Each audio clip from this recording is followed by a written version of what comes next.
2025, the McLaren Artura Spider not only introduces the convertible version of the Artura, which has no physical reverse gear, but brings with it significant upgrades over the original Artura Plug-In Hybrid Supercar, first introduced for the 2023 model year, and fortunately, McLaren will equip some of the upgrades on the earlier coupes for free of charge. Most importantly, the horsepower increase. The Artura Spider starts at $273,800 and comes from a history of McLaren hybrids, going back to the legendary McLaren P1 Hypercar, then the Speedtail, both of which are very, very expensive cars, whereas the Artura, yes, is still very expensive, but it is the most affordable McLaren hybrid ever, utilizing a new hybrid system and is part of a continuing legacy with the W1 Hypercar.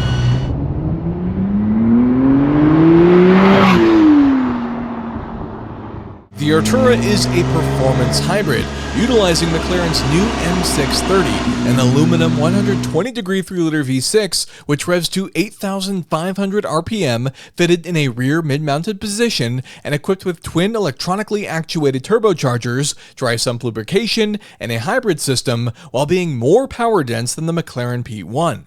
For the Artura Spider, power was increased by 19 brake horsepower, now producing a combined 690 horsepower and 531 pound-feet of torque, when paired with the output of the 71-kilowatt E-motor located within the all-new transmission's bell housing, providing torque fill at low RPMs and high RPMs for optimal performance.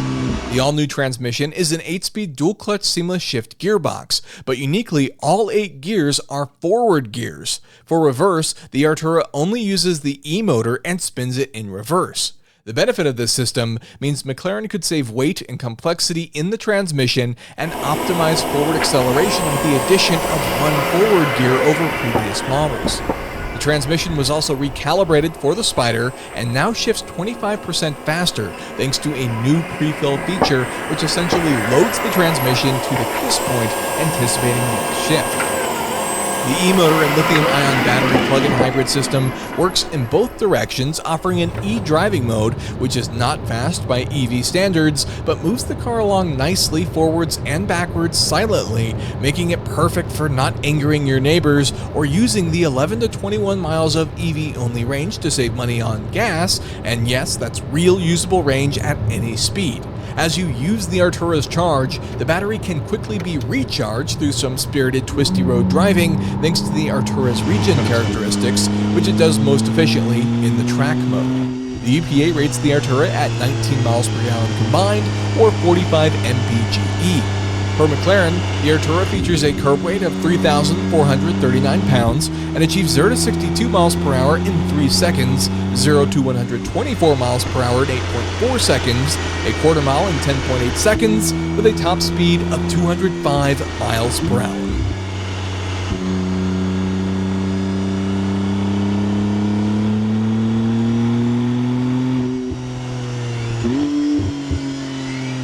The McLaren Artura's styling feels new and different from the rest of the McLaren lineup, although the rear is definitely reminiscent of the Elva, and overall is still instantly recognizable as a McLaren. The Artura specifically practices McLaren's ethos of functionality first, then made beautiful, with the Artura Spider featuring an entirely redesigned roof and rear deck with new aerothermal dynamics, adding 136 pounds of weight over the coupe. Perhaps most importantly, the Spider features a power retractable hardtop, which is quiet inside and cosmetically sleek like the coupe when up, and operates in just 11 seconds at speeds of up to 31 miles per hour for fresh air driving. The Spider top also features new flying buttresses incorporated into the rollover structure with transparent glazed polycarbonate windows that greatly improve rear visibility. The windshield was redesigned with small gurneys to reduce wind buffeting in the cabin without adding drag. The rear deck was completely redesigned to accommodate the tonneau cover and convertible mechanisms, moving the power chimney, also found in the coupe, further back and incorporating new aerothermal dynamics. The power chimney itself helps with heat extraction and is often confused with the exhaust, which actually exits directly out the back of the car. The vents on both sides of the chimney bring cool air into the exhaust, and the Spider exclusive twin ducts on both sides are split, with 2/3 of the air from both vents used to cool the transmission, and the extra 1/3 of the driver's side vent helps with additional engine cool air, and the additional 1/3 of air from the passenger vent routes additional cool air which exits just below the chimney, flowing across the deck lid to help protect the paint from the chimney's hot air.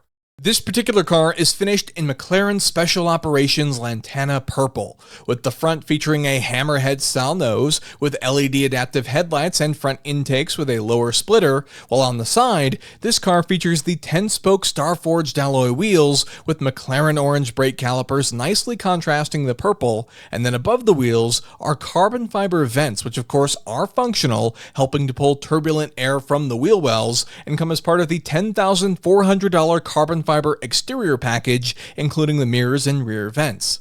The Artura features McLaren's signature dihedral doors, which give it an instant cool factor. So much so you'll have folks tell you it's cool from across the parking lot. Ask me how I know.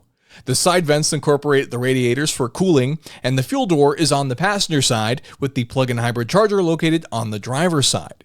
The rear features Artura badging, blade-style taillights, and an open mesh design to combat the extreme heat which can be generated by the powertrain in extreme conditions like track days and other high-performance instances.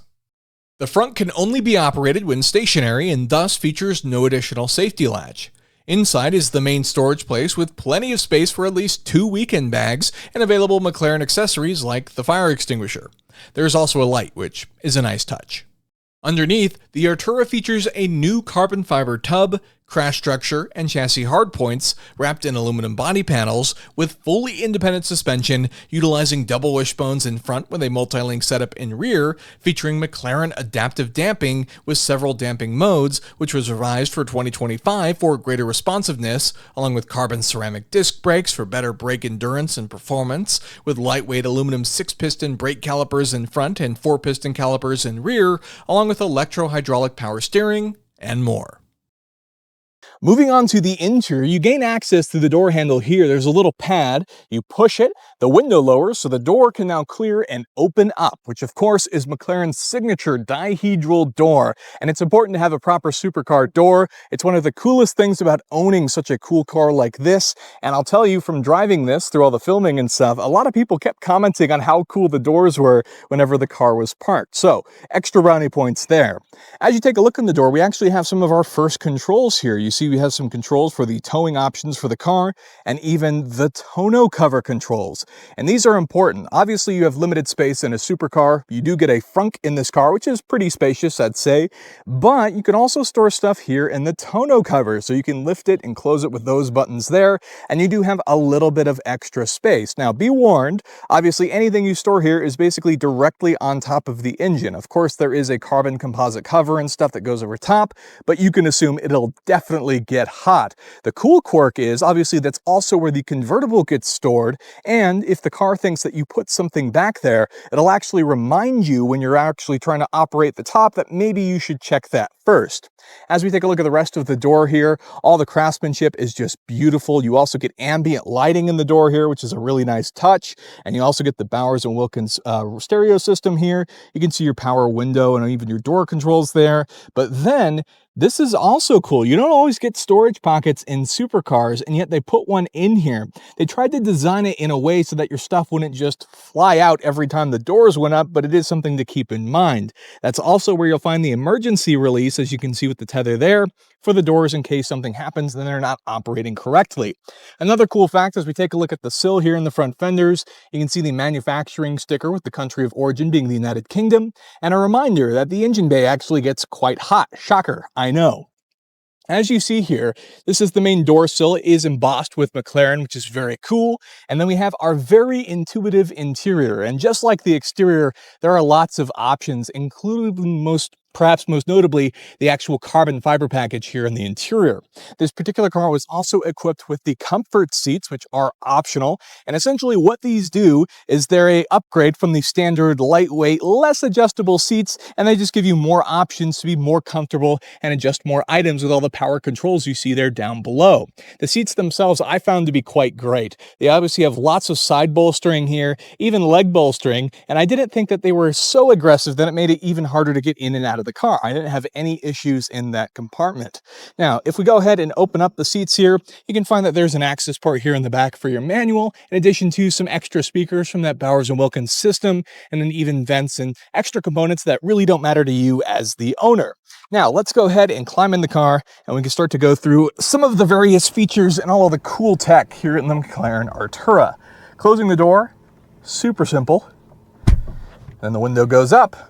Now, this is the car. It's not on quite yet. This is kind of the, let's say, intermediate stage. To actually turn it on, obviously, once you're in it, it'll have you push the brake and press start, and you have all of your information available, kind of ready to go, if you will. Let's go ahead and start it up. Notice nothing dramatic happened there. Obviously, as a hybrid, it starts in the electric mode. Now, this can be helpful for things like if you're going to be leaving your neighborhood quiet very early in the morning or want to show up somewhere very stealthily, you can absolutely do this car.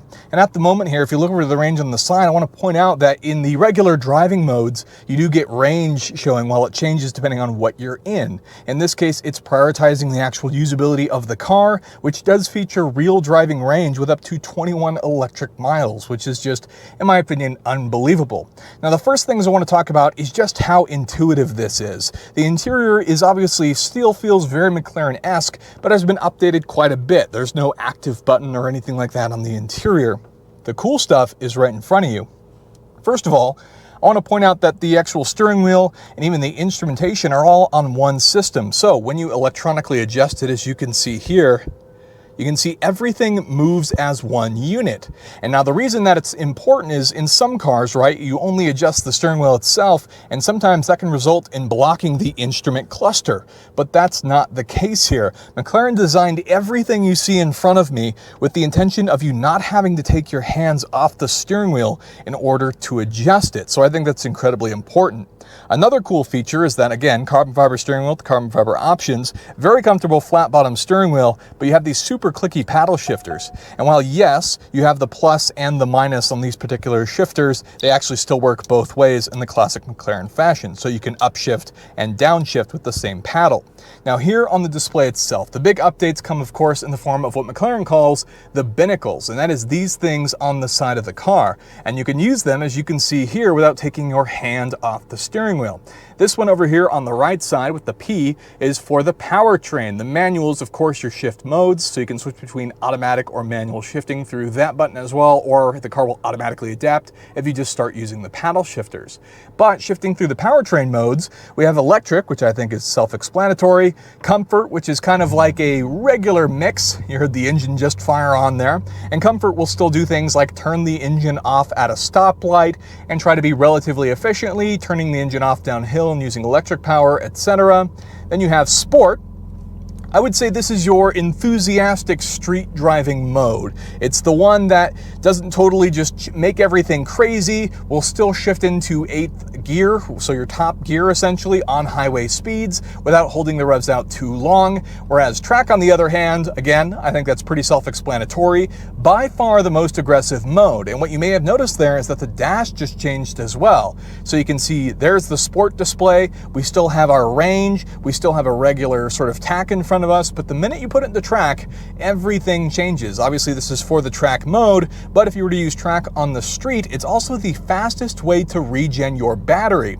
Now you can see over there on the side, the battery and gas tank are now percentages, and our temperatures, which were normally just grayed out neutral zones, now have actual numbers associated with them, which is always great to see. And the tack itself now revs across the car, and you even have a little digital shift light that can come up, which is pretty cool. Over here on the side, this is the handling binnacle and obviously traction control. It's what you see there.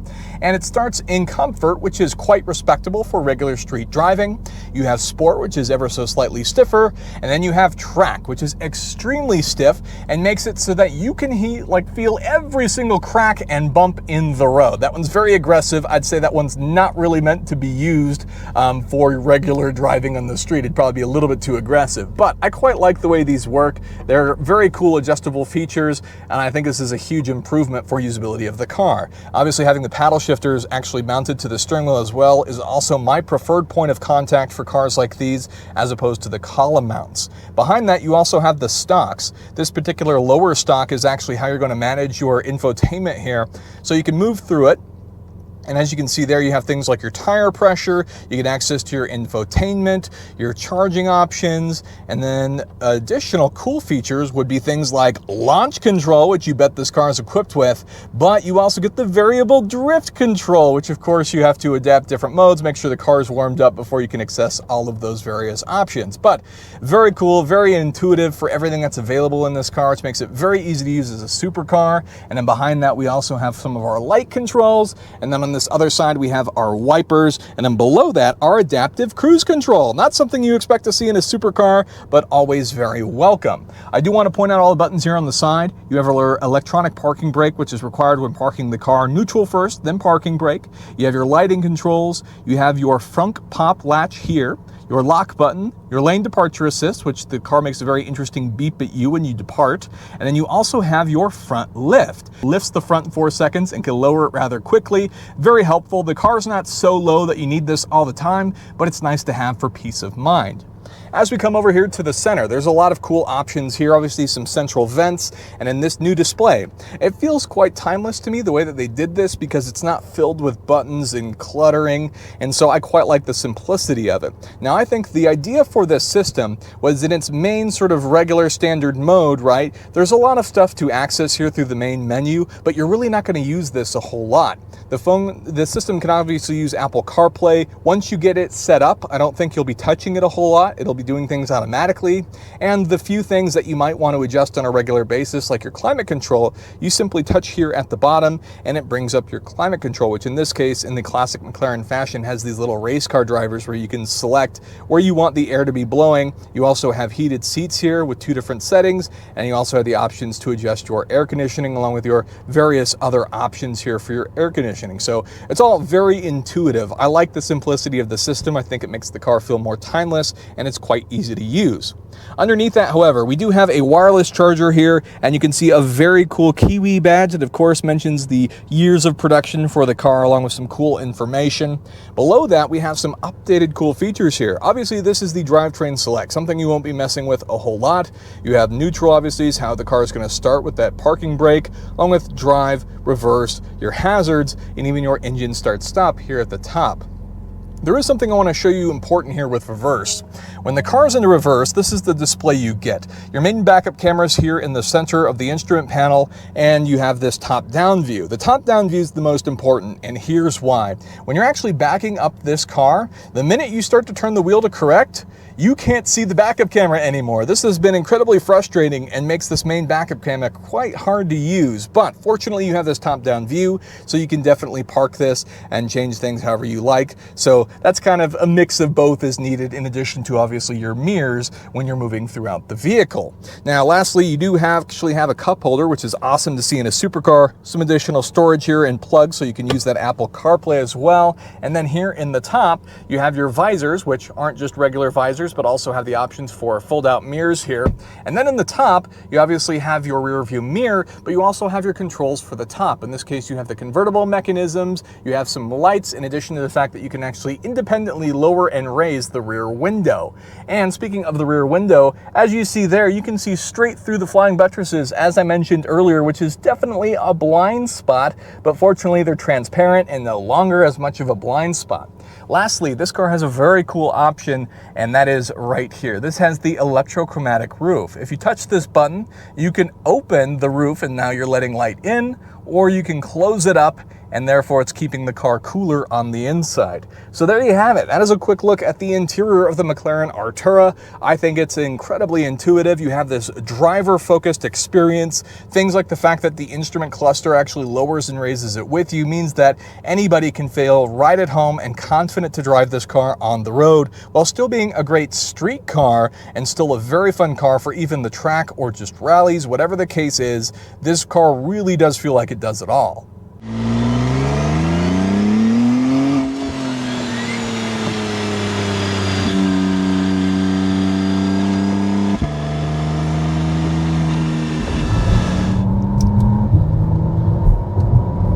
Okay, so what's it like to drive the McLaren Artura Spider? Well, obviously, it's a lot of fun. I don't know what's wrong with you, but if you can't have fun in a McLaren, you're doing something wrong.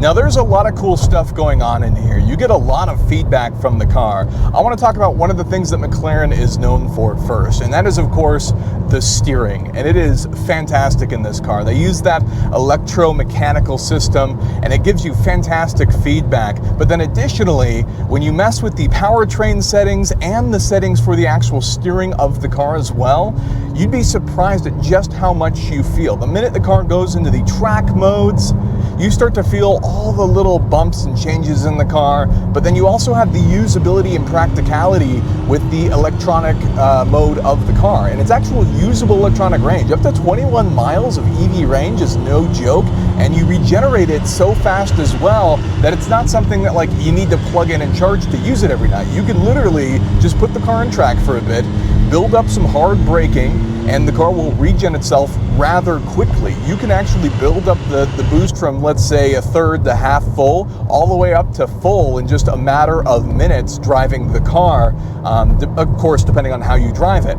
And so that's rather impressive. That's quite a smart hybrid system that they have integrated in this car as a performance hybrid car, which means that's just more juice that you can use, of course, with that hybrid system. Now, the downside being that that is your reverse gear as well. So you always have to have some sort of electric charge, because if you don't, you can't back into your parking space or your garage, whatever the case is. And that's kind of a bummer there.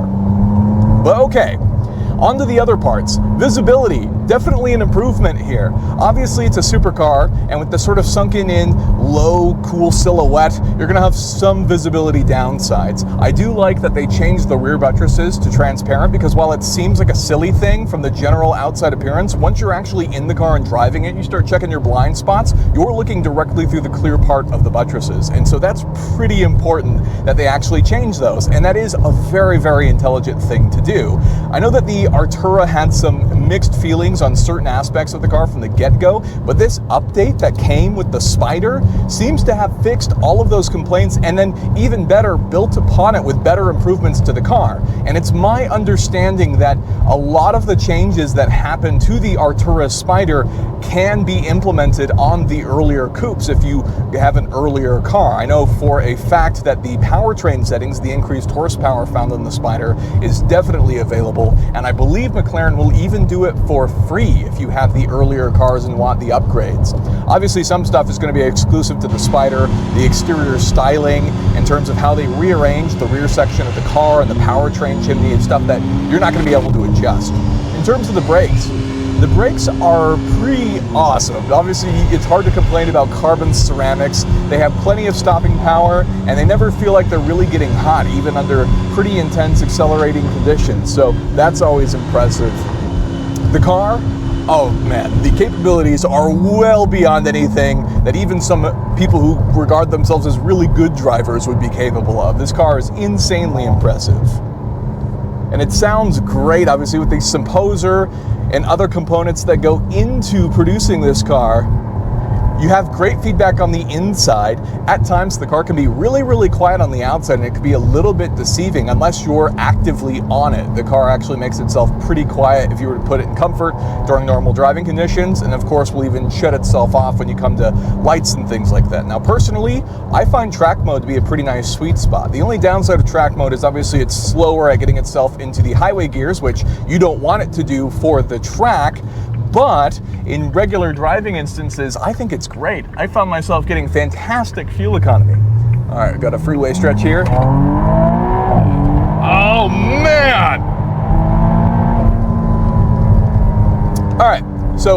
Yeah, the car's properly quick too, more than quick enough to get yourself in trouble. But it's still a lot of fun to drive, and you have so much room as well for the car to actually shift through the gears up to 8,500 RPM for the red line, and you have the option to either shift it through the very clicky paddle shifters, and even of course the option to let the car shift for you if you want. Now the other interesting part is of course that update I mentioned earlier about the fact that they improved the shift times. It's now 25% faster. Did the car need that? I'm not really sure, but boy, the gearbox is insanely quick and smooth. It's pretty unbelievable. Like the minute you think about changing a gear, it's already changed the gear. Like so quick, in fact, that it doesn't even honestly feel like there's a transmission. It shifts so insanely fast and smooth for that matter too. And it's something I would say that's beyond most dual clutches. Like dual clutches are all fantastic transmissions, but usually you can still get a little bit of that feel as the car shifts through the gears. But man, they've made it so lightning quick in this car by essentially preloading it. It's pretty unbelievable. Now, some of the other driving characteristics. Stability is all fantastic. Fuel economy, of course, depends on how heavy your foot is. In some instances, you will definitely get under 10 miles per gallon if you are always on it. But I've seen this car average over 16 miles per gallon in some general driving conditions, even in track mode. If I'm watching how I use it, you're careful with the regen, and then you're making sure that you're shifting through the gears to keep it in the higher RPMs. So it's a pretty impressive car, and it is, I think, surprisingly usable. If you wanted to, let's say, daily drive a supercar for some reason, the practicality of this one is incredible. I mean, even if you're leaving for cars and coffee in the morning, the ability to leave in the EV mode, you have these great brakes. The car just feels cool to drive. You get a little bit of the front haunches visible from the driving experience. These optional comfort seats are quite comfortable, as the name implies. The driver-centric components, the idea for how the interior was sculpted, and now even the instrumentation actually adjusts with you as you adjust the steering wheel to your liking. It's all very, very intuitive, and it makes for a proper, comfortable supercar experience. Most of the time, when we talk about supercars, there's often a little bit of compromise somewhere. Now, obviously, this is a very low car, and that's a bit of a compromise from expected supercar traits, but on the interior, the adjustability doesn't feel like a compromise in here. You can set this up exactly like you want it to, and so I think that's pretty special for the Artura. It is a very comfortable car. It feels racy and inspired, and it sounds phenomenal. That hybrid V6 powertrain.